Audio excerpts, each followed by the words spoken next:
Ngayon na may bagong pakulo ang PBA with the 4-point shot, isa sa mga sinabi ko na excited ako sa video na to ay yung possible na pag-angat ng mga niched or specialist na pang 4-pointer.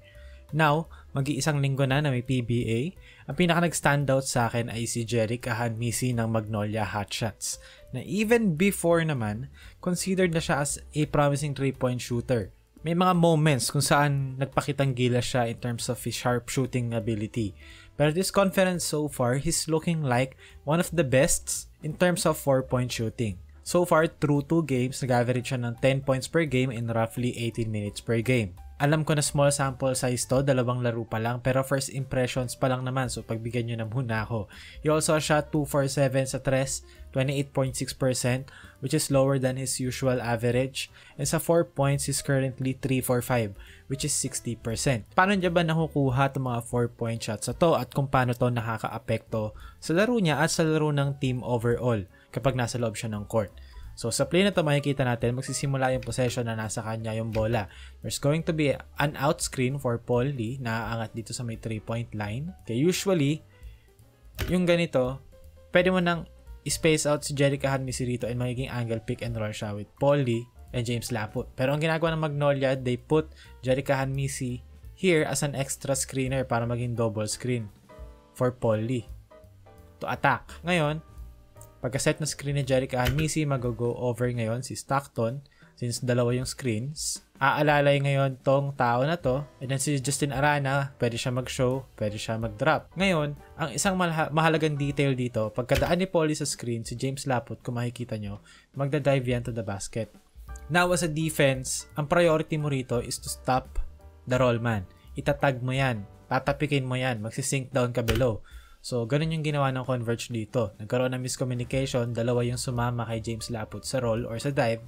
Ngayon, nalibre si Jerick Ahanmisi sa 4-point area, wide open, and si Stockton, kung kita nyo, nandito pa nga behind or inside the 3-point arc, which is medyo non-existent contest kapag nandun ka na mismo sa laro. So, ngayon, open si Ahanmisi, 4 points. Let's play naman ito, next possession, after ng 4 points na yun, nagkaroon sila ng defensive stop. And then tumakbo sila, Glenn Robinson III. Okay, attacks. Ngayon, again, you have James Laput running to the basket. You have Glenn Robinson with the ball, also attacking to the basket, though nag-great reach siya for a split second. So now, yung defense ngayon ng Converge, inaalala yung dalawang papunta sa basket. Ngayon, Stockton pumasok sa loob, tao na Glenn Robinson behind him. Okay, Arana na kay Laput, so open ngayon si Ahanmisi sa pass back. Ngayon, Ahanmisi, again, wide open yung contest inside the arc. Wide open si Ahanmisi for 4. Again, within the flow of the offense. And now, again, another set na ginagawa ng Magnolia to make Jerick Ahanmisi wide open, whether 4-3 or 4-4. Dito makikita nyo swing to Escoto. Okay, magfe-fake ng screen si Jerick Ahanmisi for Paul Lee. Now, after na action na yon, Jerick Ahanmisi magsiset ngayon ng flex cross screen for Aris Dionisio, and then after mag-set ni Jerick Ahanmisi ng cross screen, there's going to be a down screen from Xavier Lucero. Pero hindi lang yun ang lahat. After ng flex, another screen. So, bali naging double staggered screen yun after ng flex. So, ngayon humabol si BJ Andrade, naipit siya sa screen. Si Magdenberg hindi nag-show kasi nasa 4 points nga naman. Ba't mo nga naman babantayan? Eh hindi pa naman solido ang skill set ng mga PBA players to shoot from the 4-point line. Which is yun yung tinitake advantage si Jerick Ahanmisi. Hindi nag-hard show si Magdenberg. So ngayon, wide open si Ahanmisi. Late yung contest ni Andrade.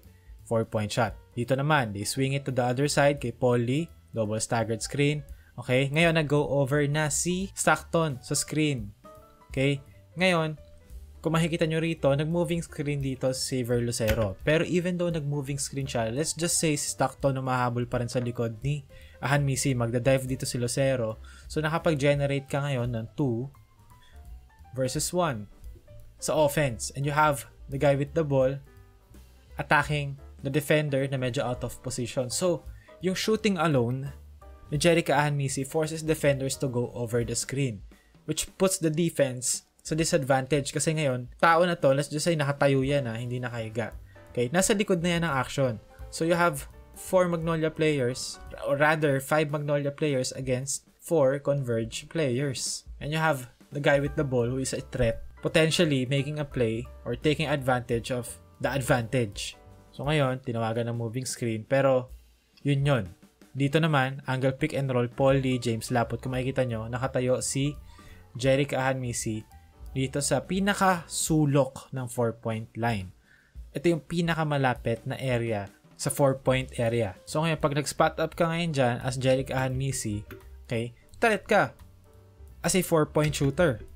Pero, nandun ka sa pinakamalapit na area. Ang risk dito, pwede ka mag-stepping, pwede kang tumapak sa out of bounds or sa 4-point line.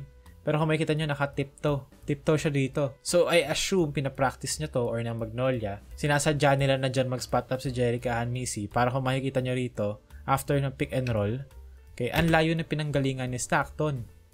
And even though naipasa kay Jerick Ahanmisi, okay, boom, ang layong closeout ngayon ang gagawin, either ni Stockton or nung tao sa corner. Kasi nasa sulok siya ng 4-point line. Even though sumablay, okay, it's an interesting concept to utilize. Okay? Kasi you can consider this a long tree. Kasi nasa sulok ka naman eh. Medyo malapit yan. Kumbaga para ka lang nag-pull up sa area na to. Dito. Pag dito ka nakatayo sa sulok. Again, dito, Lucero, Paul Lee, 2-man game. Okay, attacking Shawnee Winston. Tingnan nyo nang mabuti si BJ Andrade yun, number 2. Okay, magsastunt siya kay Lucero. Isang extra pass lang, open na si Ahanmisi for 4. Pero, ngayon, yung gravity ni Ahanmisi, pinaalala kay Andrade na hindi mo ako pwedeng iwan. Kasi, this is the shortest 4-point shot available. And I can shoot from out there. So ngayon, Lucero, meron ngayon siyang space to attack Magdenberg. Nakashoot siya ngayon, 2 points. Dahil yung help ni BJ Andrade, malayo pinanggalingan. So, yun yung epekto ng 4-point shot ngayon. And now, interesting to see, sino pa yung mga players? Sino pa yung mga players na kayang maging parang Jerick Ahanmisi?